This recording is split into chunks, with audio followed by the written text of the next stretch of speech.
Today on Vegan Freak Radio number 83, we interview Nathan J. Winograd, author of Redemption, The Myth of Pet Overpopulation and the No-Kill Revolution in America.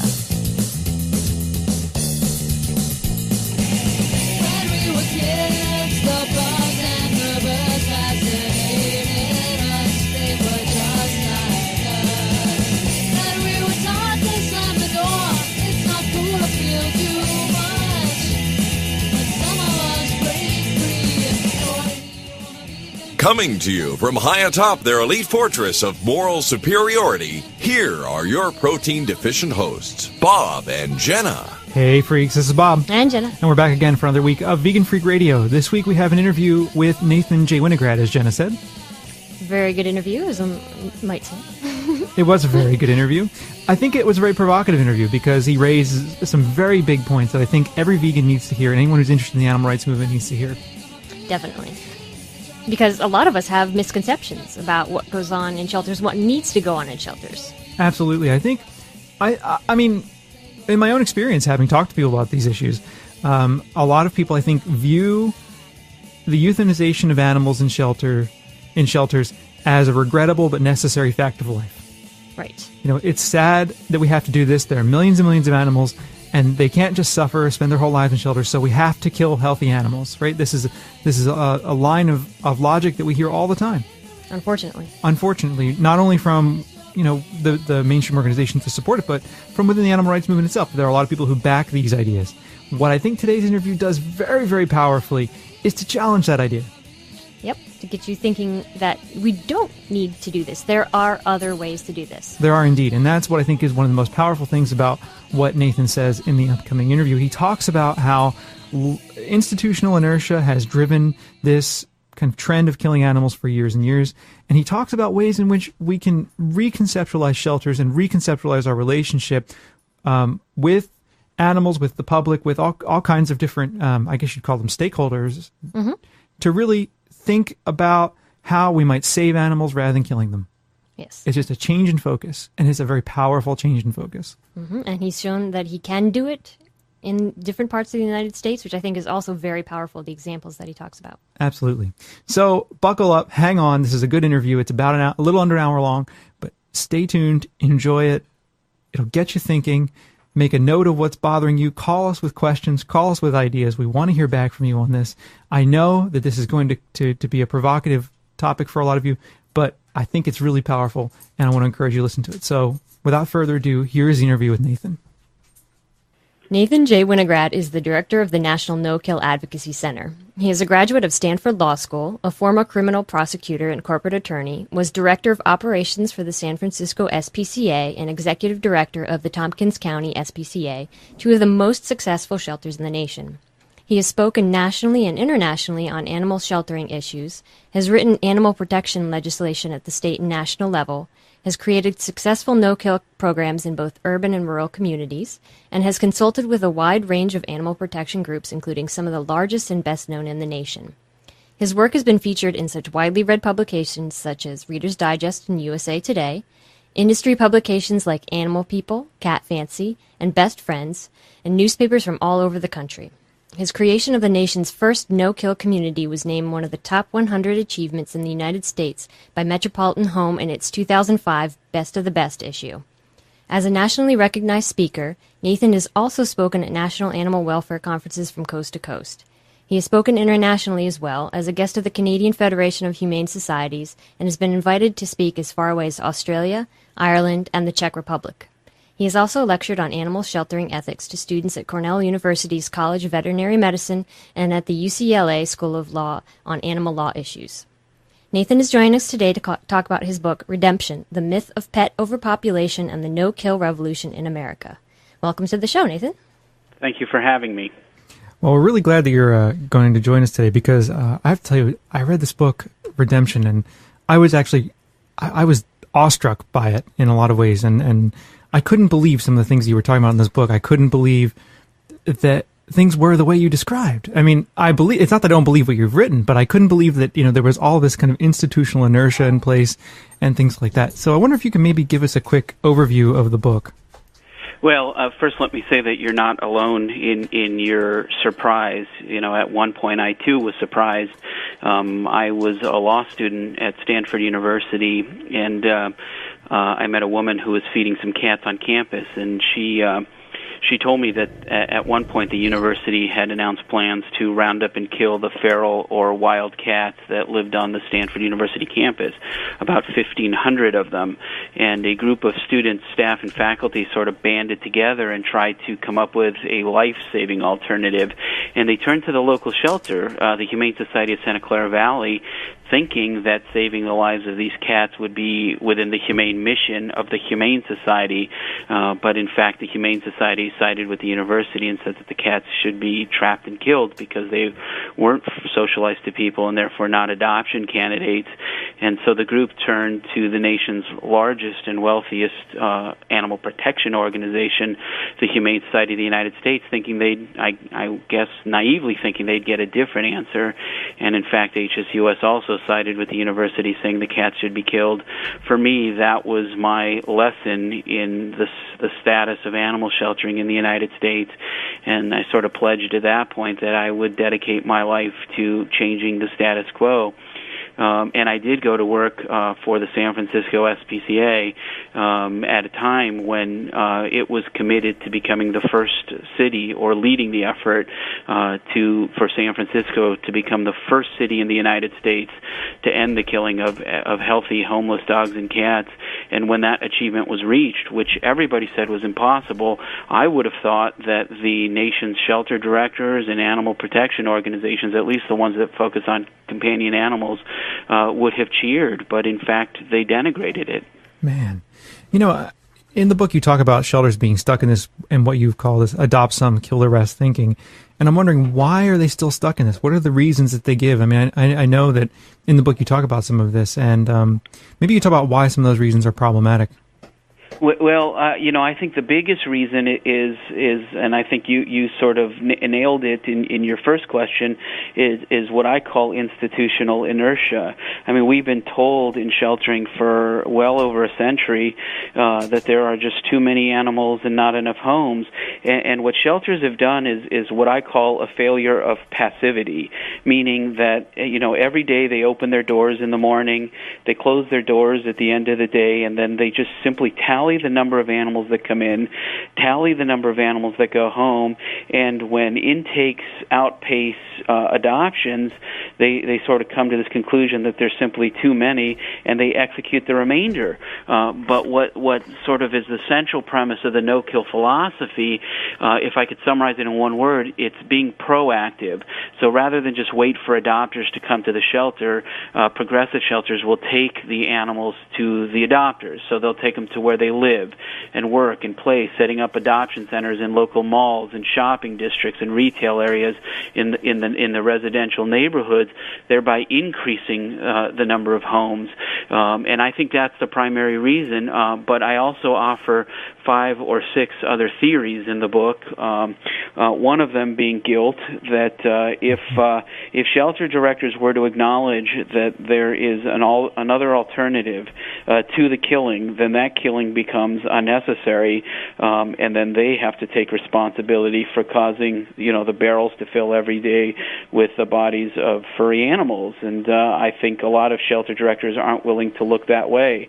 But regardless of the reason, I think at the end of the day, no theory or no reason is acceptable, because if there are life-saving alternatives that shelter directors simply refuse to implement, then to me that's a great failure of caring. And in the book I talk about it.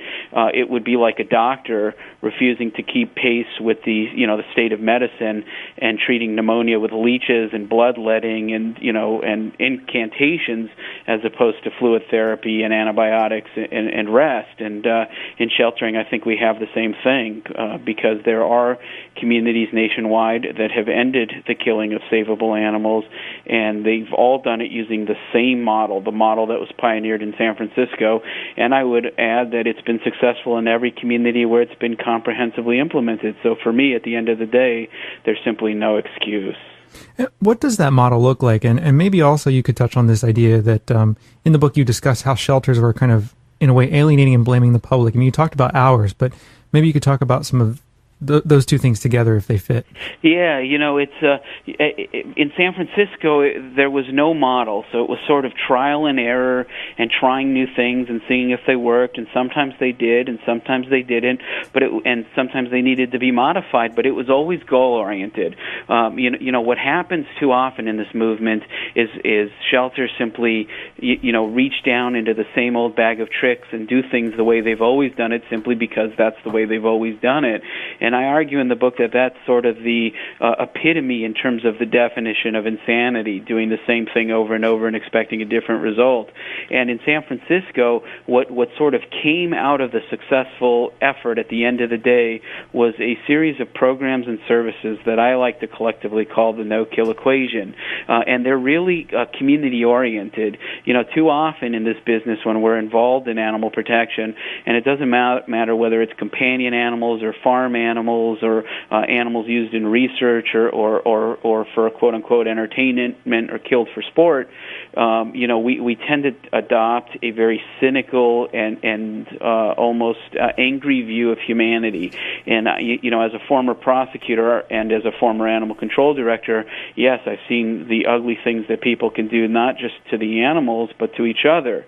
But that's only one part of humanity, and at least as it relates to dogs and cats, and I have no doubt we have further to go when it comes to other species of animals, but as it relates to dogs and cats, as a general rule, I'm not denying your responsibility, but as a general rule, the majority of us really love dogs and cats.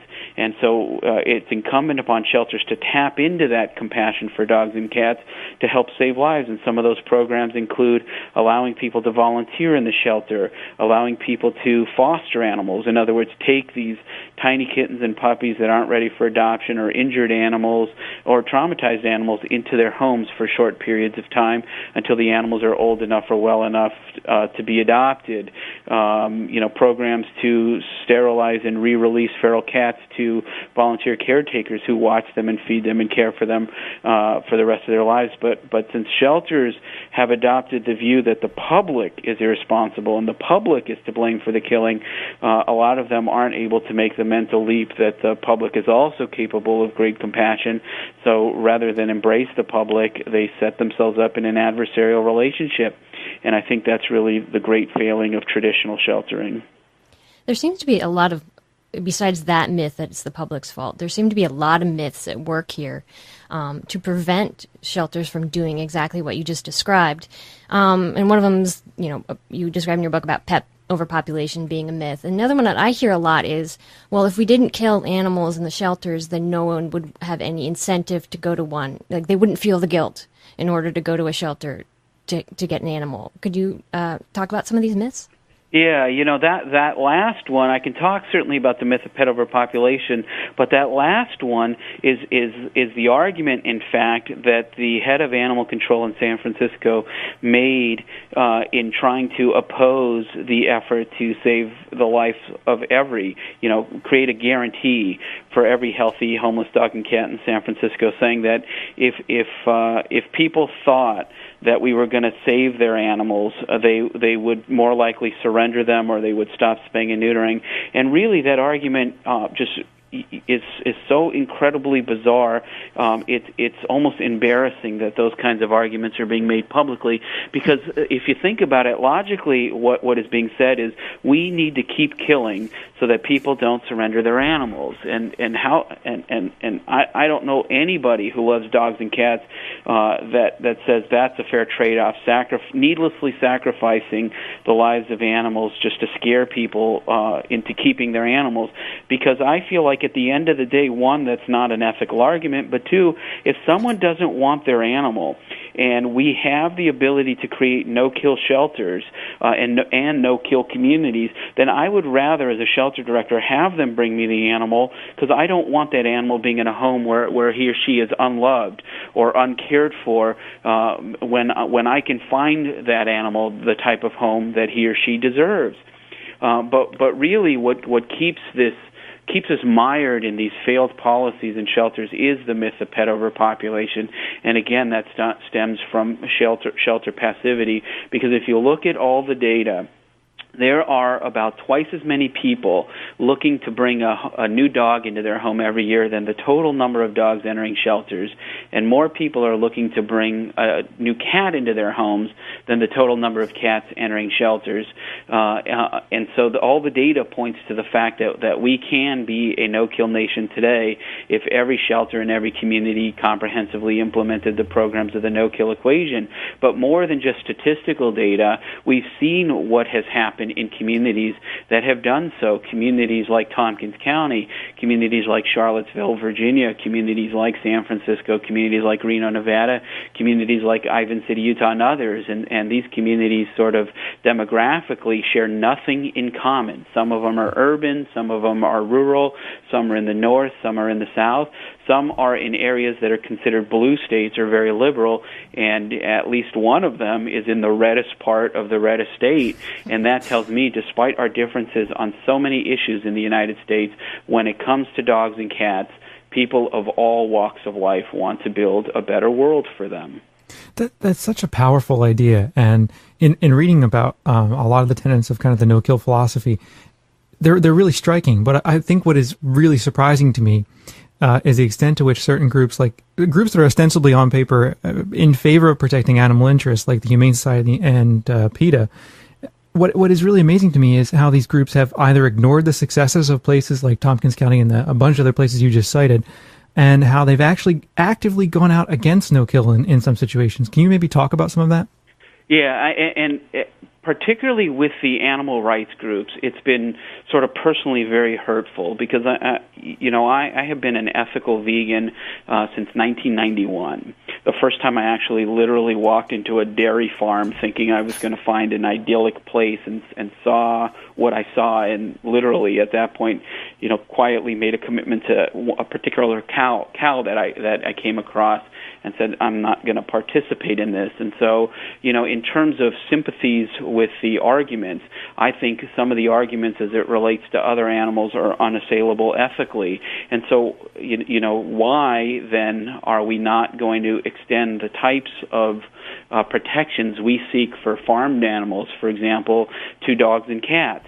And I think part of it, at least as it relates to a group like PETA, is that its founder actually, before she started PETA, used to work at an animal control shelter in Washington, D.C., a shelter, I would add, that had and has a long history of controversy surrounding its kill rates. To this day, it kills an inordinate, actually over 70% of all the dogs and cats that come through the shelter, and she did kill dogs and cats for that shelter when she worked there. And I think all the reasons that I talked about of why shelters don't change apply to PETA, primarily because their founder and head brings those attitudes with her. I have no doubt that PETA will finally embrace no-kill when its founder retires or resigns or is pushed out or leaves for whatever reason. But for now, groups like PETA and HSUS,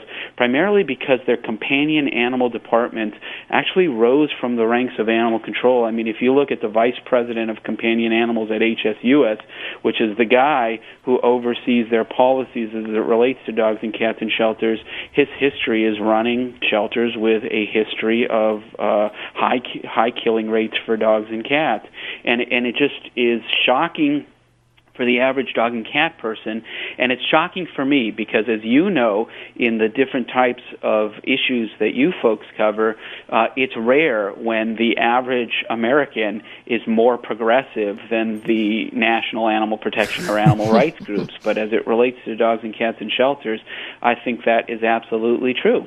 Absolutely. And actually, we have a voicemail from a listener. It's only 20 seconds long that it kind of hits on a similar question. I'll play that for you, and maybe you can respond to that as well. Sure. Hey, Bob and Jen, this is Joe, or Big Guns and Roses from the forum.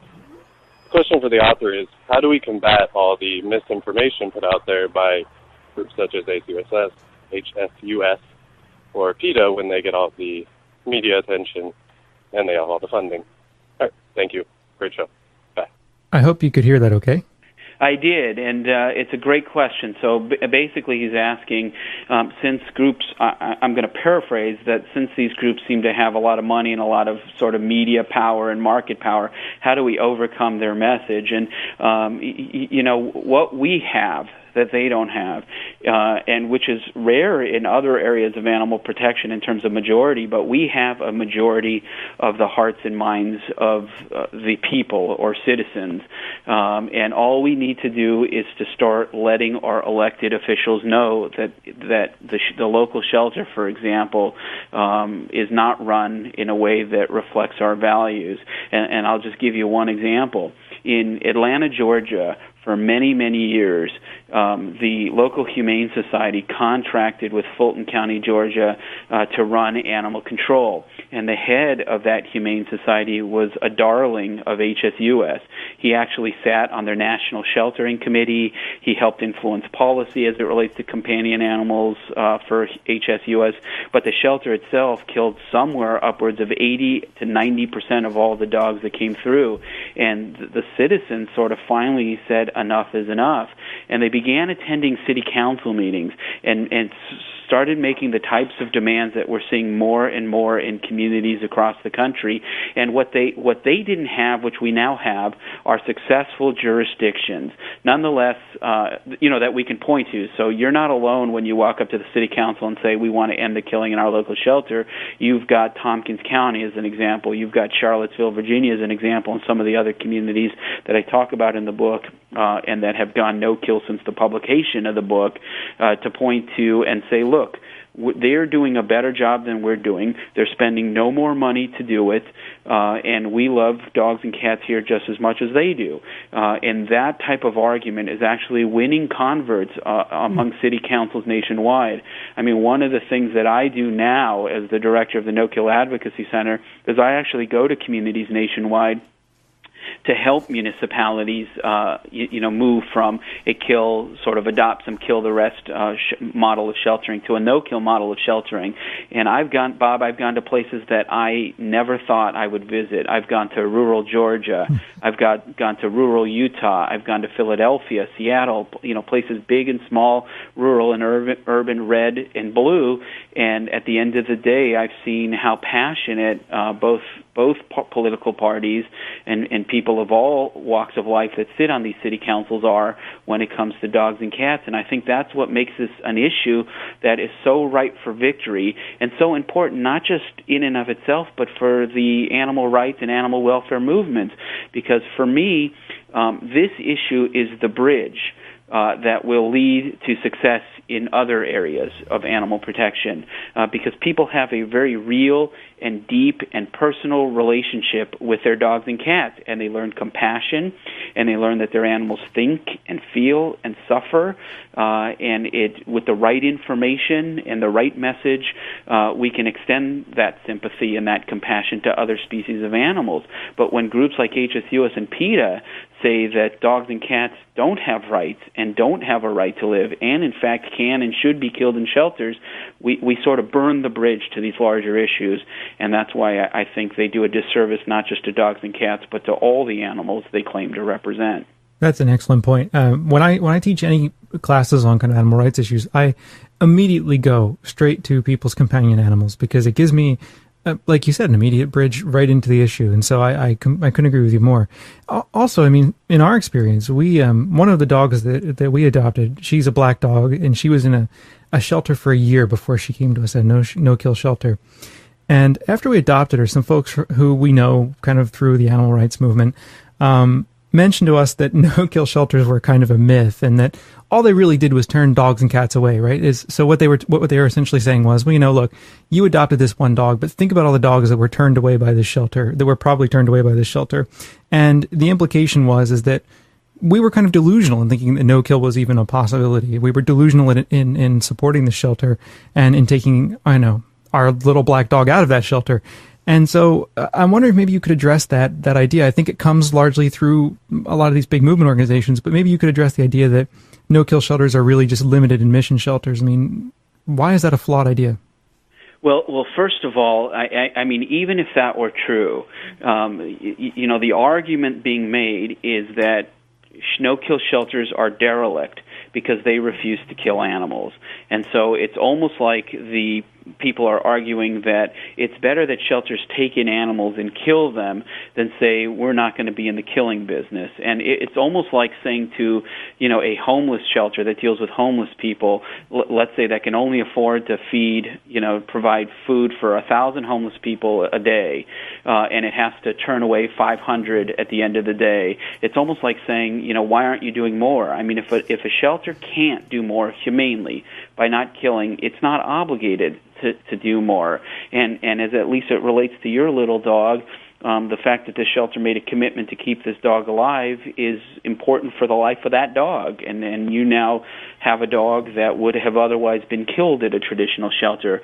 But at the end of the day, it's not even true, because what I argue in the book is that while we want no-kill shelters, our goal are no-kill communities, meaning where none of the shelters in the community kill savable animals, and that actually has been achieved because, for example, in Tompkins County, New York, the animal control shelter there actually is mandated to take in all animals as an open admission facility, and it's saving and has since 2002 saved somewhere between 92 and 93% of all the animals. Now, at the end of the day, unfortunately, there are going to be some animals, and I would argue that it's less than 7%, who are truly hopelessly ill or injured, for whom keeping them alive might even be cruel. And unfortunately, at this point in time in history, there's always going to be some dogs, and I would argue it's less than 5%. Who are truly vicious with a poor prognosis, and adopting them would be dangerous. But for the 93+% of all the dogs and cats entering that shelter since 2002, they have been guaranteed a loving new home. And that's true now in Charlottesville, Virginia, where the open admission animal control shelter is saving year to date 94% of all dogs and cats coming through its facility. And it's also true in other animal control shelters. So a no-kill shelter, right at this point in history, is more likely to be limited admission than not. But there are no-kill communities and no-kill shelters that are both private and public, that are limited admission and open admission. And if all shelters implemented, as I said, comprehensively, the programs and services of the no-kill equation, then they too can achieve success regardless of whether they're open admission or not. And I think where that came from, Bob, is really the backlash from traditional shelters and from these large national groups that wanted to defray criticism for killing, and I would argue they do that by painting the alternative as darker. Mm-hmm. Well, since you mentioned the Tompkins County example there, can you tell us a little bit more about your experience there as executive director of the SPCA, about maybe a little bit about what you were hired to do and how you made some of the changes you made? Well, the story actually starts in San Francisco. We were at the point where we were at the time the most successful community in the country at saving lives. We were saving lives at about 3 times the rate of most urban communities, and well above the national average. And we had been saving every healthy dog and cat citywide since 1994. Unfortunately, new leadership at the agency, my boss, left, and a new director was brought in. I was the director of operations, but the president above me, who actually ran the organization, had different priorities and started moving away from the nuts and bolts programs that had made the city so successful. I mean, it was tragic, but it was also deliberate. And so I started to look for another community to sort of expand the model.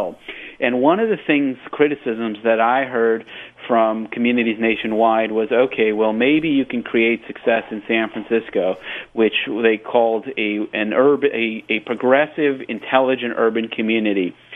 But you could not achieve that success in a more rural community because of what they claimed was poverty and more antiquated views of animals.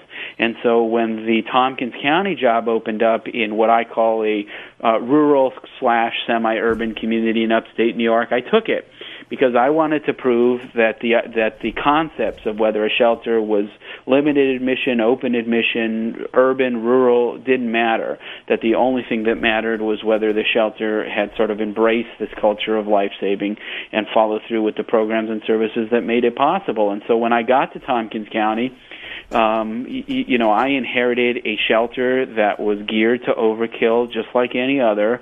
I inherited a shelter that I thought had very poor care of the animals, which is not uncommon, and a staff that never once saw the killing as its own fault. It sort of adopted this convenient excuse that the fault belonged to the public and that they were merely doing the public's dirty work.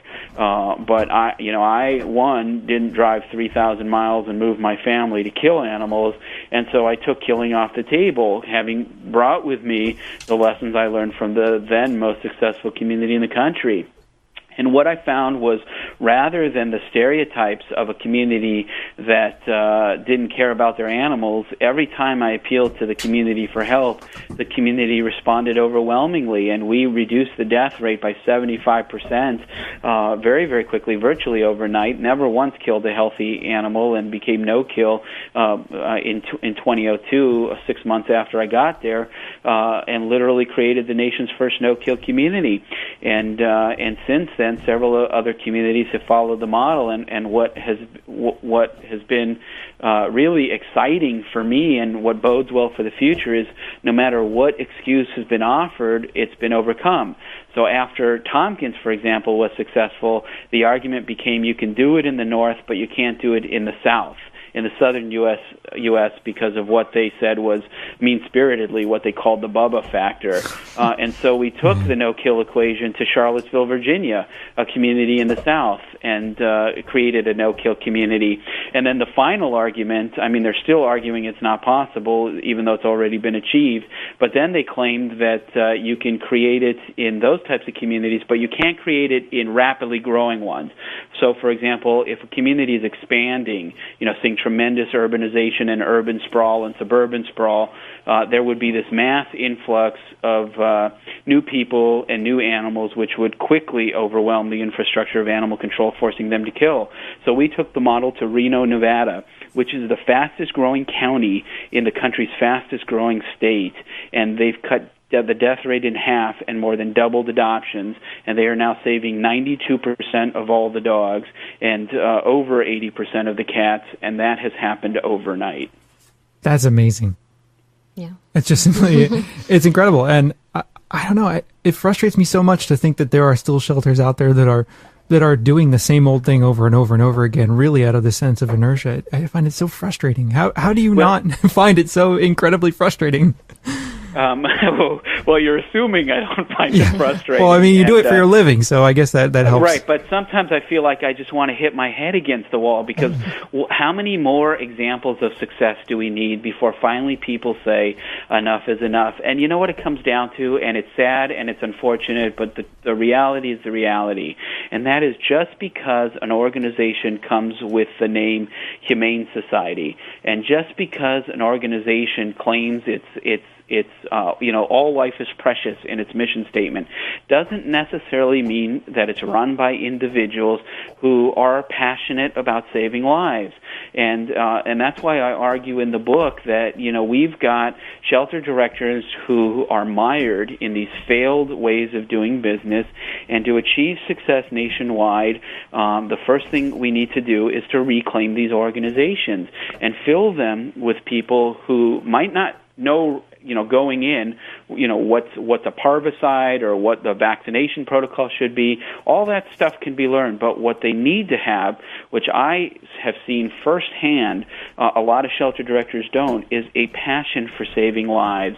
And so I always like to remind people that we don't know who the no-kill leaders of tomorrow will be. And I would argue that anybody with a deep and abiding love for animals and a can-do attitude should and can take over leadership positions at these shelters, and they will achieve the kinds of success that were once dismissed as smoke and mirrors by leaders of the past. And what stops people from going into those positions is this idea, well, I can't kill animals. And my argument to them as an ethical vegan and an animal lover is you don't have to. You know, one of the things I really like about your book is that it around the end of the book you start talking about how we need to have a movement where we aren't afraid to really vigorously debate issues, and I think that there's some suppression of that, and I think that's such a valuable insight in the book. Well, I absolutely agree, and we've argued to each other for, I think, too long that movement unity is a value that is sort of sacrosanct, that if we fight amongst ourselves, then we can't fight our common enemies.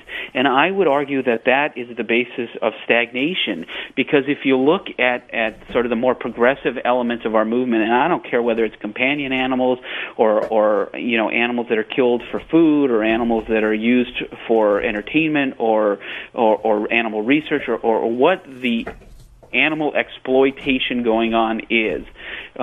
It has been people who are sort of beholden only to their conscience that have taken initially unpopular positions that have sort of made these tremendous gains that have moved us forward. And when we stop saying this is wrong, just because we want to go with the crowd that we identify with, then I think that we will have betrayed the very animals that sort of got us into this movement in the first place. And we owe no duty to any group, regardless of what they claim or their mission statement is. The only duty we owe is to doing what's right and to the animals who are dying when we don't stand up for them. But if you do that, then the power groups, the groups that hold market power, the HSUSs, the PETAs, then they label you divisive. And I think that's unfortunate but real, and something we need to ignore so that we can keep pushing the envelope of life-saving, not just for dogs and cats, but for all animals. In the book, you talk about this whole issue of temperament testing, and you kind of talk about pit bulls. And I'm wondering if you could talk about some of the flaws of temperament testing as it's currently practiced. Absolutely, but let me backtrack if I could for a moment and say, in the book, although I don't nearly give it its due, I do mention that, at this point in history, there are some animals that are too injured or too ill, truly suffering, that are killed in shelters. And there are some dogs who are truly vicious, whose adoption would be dangerous. I'm not saying that their killing has no ethical issues surrounding it. I mean, I am hopeful because there's a growing movement of sanctuaries and hospice care groups that are sort of challenging that notion. And they're saying if an animal is ill, hopelessly ill, but has 1 month or 2 months or 3 months where that animal can have some quality of life, the same way we treat people who are dying. Someone's got advanced cancer with a poor prognosis and only has 3 months to live. We don't euthanize them. We let them live their lives and give them as much comfort and compassion and love as possible. And that movement is growing. And I think that movement is even going to challenge the no-kill paradigm, and I look forward to having that debate. And with vicious dogs, it's true that I can't advocate for their adoption, and responsible shelters don't. But that doesn't mean that they should be executed. I mean, they are now, and that's definitely tragic. But I'm hopeful in the future that sanctuary groups challenge that too and say, as a society, we have to find a place where they can be with other dogs and have quality of life, even if they're not safe to put around people. Having said that, right now, unfortunately, vicious dogs don't have an option other than killing in the vast majority of cases. But I take great lengths in the book to argue that we need to, when we're going to claim a dog as vicious, we need to do everything in our power to make sure that, how we get to that determination is comprehensive and rigorous and fair. And the process that shelters use today is a process called temperament testing, which is where they put the dog through a series of exercises that the dog would experience outside inside the shelter and see if the dog responds viciously. But unfortunately, the way it's currently done, the way it's being promoted by groups like HSUS, is incredibly unfair to the dogs and results in too many dogs being killed who are not vicious at all. For example, I was at my veterinarian's office not too long ago because unfortunately my cat was at the end of his life, and I was looking up, I was sitting in the waiting room, and they had that show Animal Planet on TV, and they showed this show called Houston Animal Cops. And they took this dog, this beautiful dog, from a neglectful situation where the dog wasn't being fed properly. And they took the dog into the shelter, and they were prosecuting the woman. And this dog was about 50 pounds underweight. And what they did was temperament evaluated the dog. They put food in front of the dog, and they tried to take the food away. And when the dog growled, because he didn't want the food away, they claimed he was vicious, and they killed him. That, to me, is adding the ultimate insult to a life of injury for that dog, because that dog was not aggressive. That dog was hungry. Yeah. That dog was 50 pounds underweight. And what a progressive and shelter would have done was brought that dog up to weight, because that dog has not had groceries or a meal on a daily basis for months, which was the basis for the cruelty case. And to show that dog food and then take that dog away when that dog is wired to think, I don't know when my next meal will come, was a tragedy and a travesty. And that's what shelters are doing to claim dogs are vicious. And that way they can tell the public, well, we're saving, quote-unquote, all adoptable animals, when in fact they're just mislabeling animals as unadoptables, animals that could be very loving and are very safe, and killing them. And I'll tell you, in all my years of running shelters, I have never once killed a dog for growling around the food bowl. One, because we can always correct that behavior with 1 or 2 weeks of rehabilitation, and two, because rarely is what we are seeing true aggression. More often than not, what we are seeing is a skinny dog who is hungry, and all it takes often is bringing that dog up to weight. But that's what shelters are doing now, and those are the types of things that I think people who care about this issue need to be vigilant, because there are too many shelters that are embracing the language of no-kill, but not the philosophy, not the culture, and not the programs and services that save lives. So regardless if a shelter says we're no-kill, at the end of the day, if they're not saving over 90% of all impounded animals, then they're selling you a line. And it seems like there's also this general need for education about dog behavior out there as well. Well, absolutely. And you know what we found in progressive shelters, that's actually one of the programs of the no-kill equation, and that is helping people overcome what they see are problems in their relationship with their animals, but more often than not is either normal dog behavior that just needs to be channeled, or the person's ignorance. So, for example, a dog is barking, and the person's ready to give up on the animal. There's actually only 4 reasons why dogs bark. And all you have to do is spend 20 minutes on the phone with someone as a shelter employee and actually walk them through the steps to determine what kind of barking it is, and all of them have a very quick and easy fix. And when you do that, we've done some surveys and found that as much as 80% of the people who are going to surrender their animals with quote-unquote behavior problems end up keeping them if they're given good advice, education, and help in resolving some of those problems. But too many shelters, again, are passive. They don't trust people. If someone calls and says, I want to surrender a dog, they instantly think they're a lousy human being and this dog is better off dead than with them, rather than ask the question, what's wrong, and can we help you try to make it right? Excellent. Do you have a few more minutes? I don't want to take up too much time. Okay, much good. time as you guys want. Excellent. Because we have just a couple more questions. Sure. In the book, you talk about trap, neuter, release of feral cats. I was wondering if you could maybe discuss that strategy a little bit and some of the opposition to it, both historically and presently. Well, this sort of goes back to, the Stanford Cat Network experience, where the university wanted to trap and kill these 1,500 feral cats living on campus, and the Humane Society of Santa Clara Valley concurred with that decision, and the Humane Society of the United States concurred with that decision. The concept of TNR, or trap, neuter, return, or trap, neuter, release, is a program where these unsocialized alley cats, sometimes they're called bush kitties, sometimes they're called feral cats, they're humanely trapped, they're sterilized so that they don't reproduce, they're given a rabies vaccination in the vast majority of cases, and then they're re-released back to their habitats where they're watched and cared for by volunteers. And it's a program that has been successfully practiced in Europe for decades. And it really started catching on in the 1990s in the United States, the early 1990s, although it had been practiced in the late 1980s, and there's at least one colony that goes back further than that.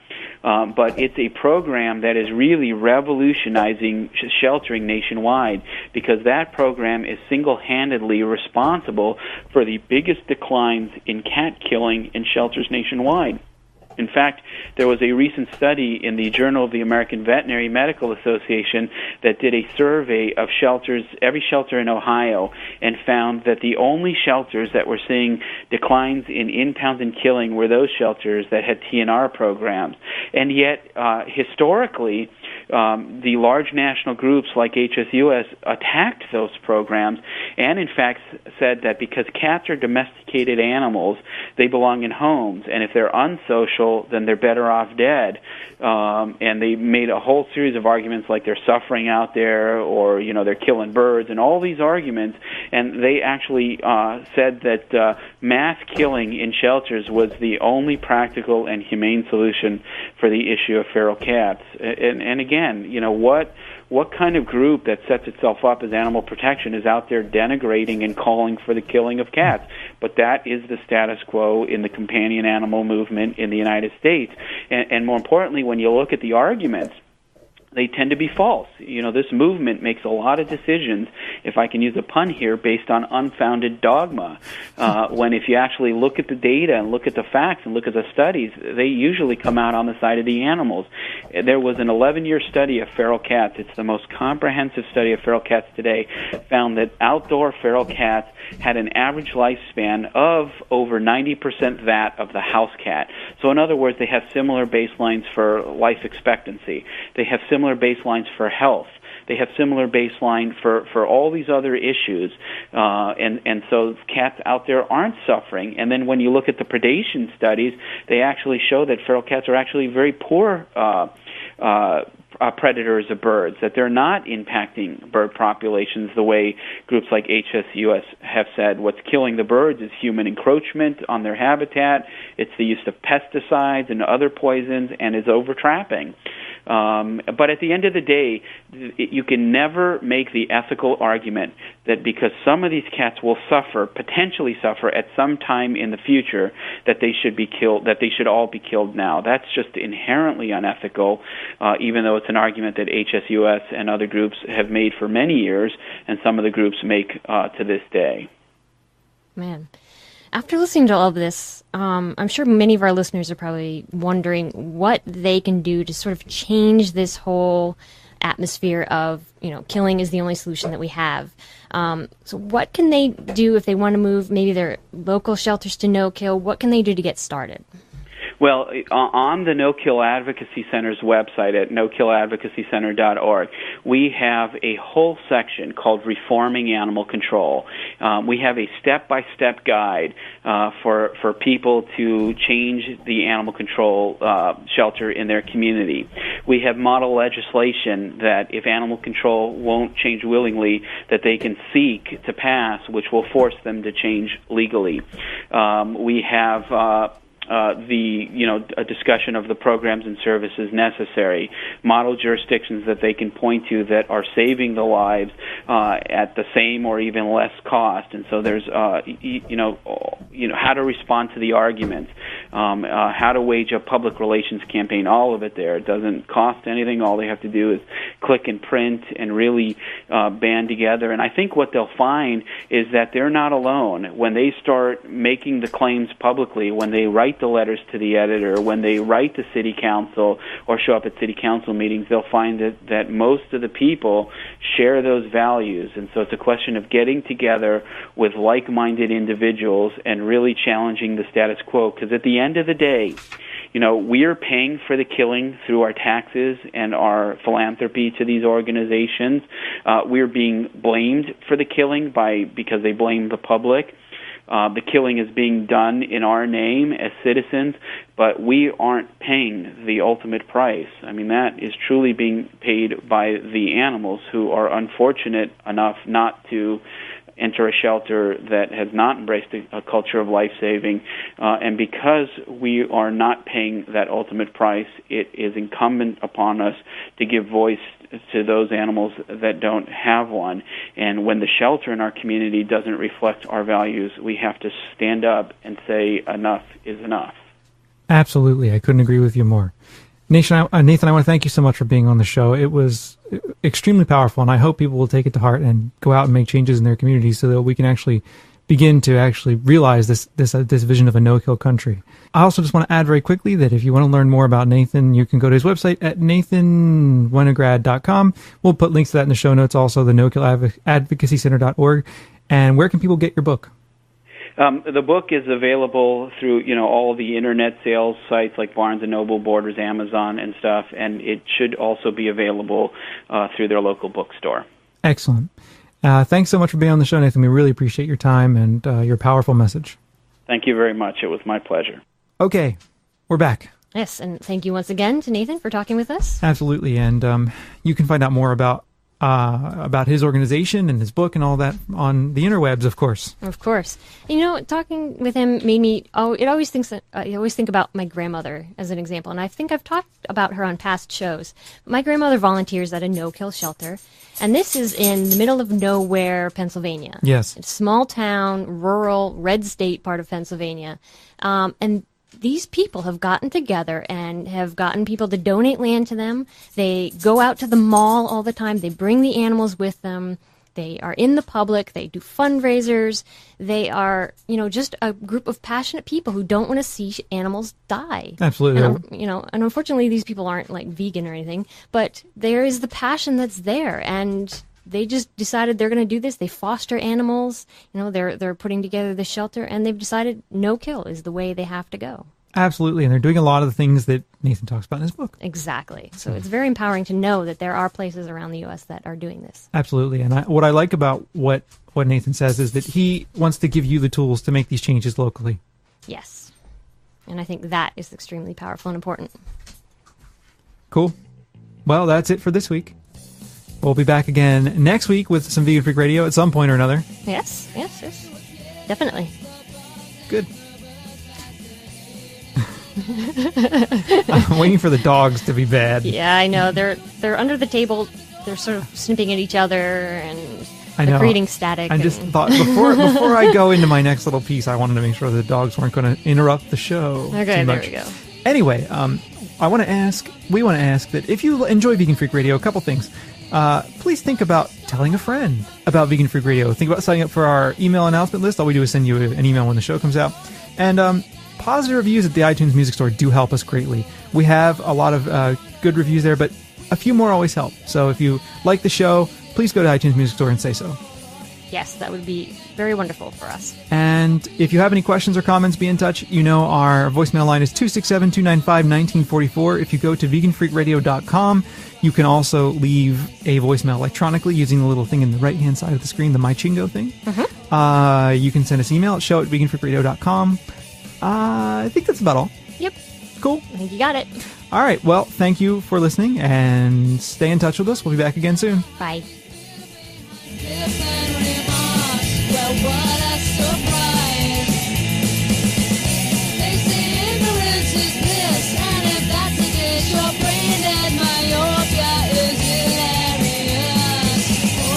I'm a vegan freak.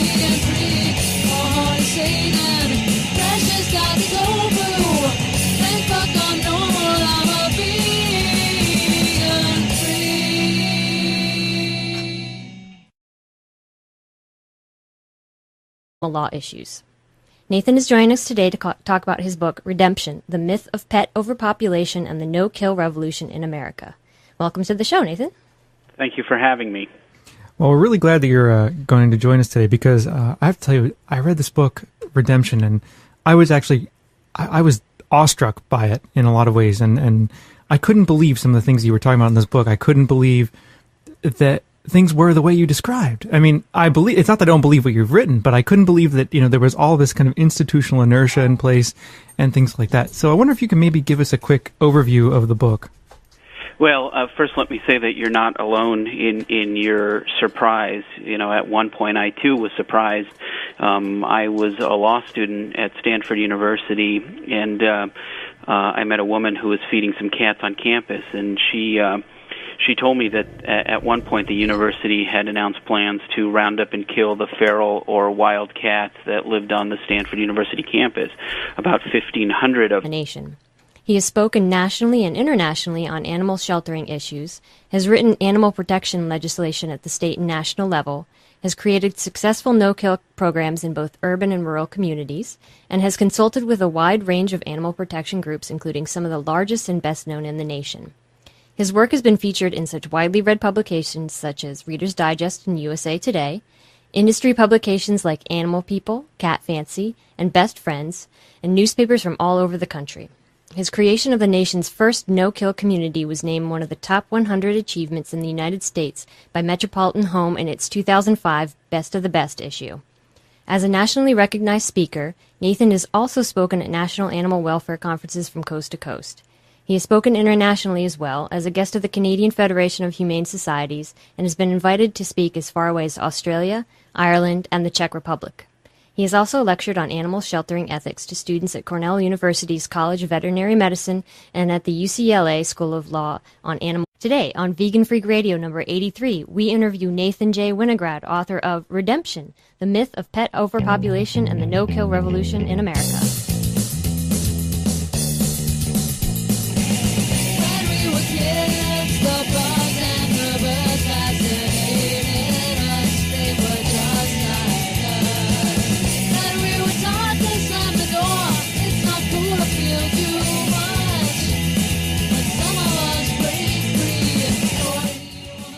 Coming to you from high atop their elite fortress of moral superiority, here are your protein-deficient hosts, Bob and Jenna.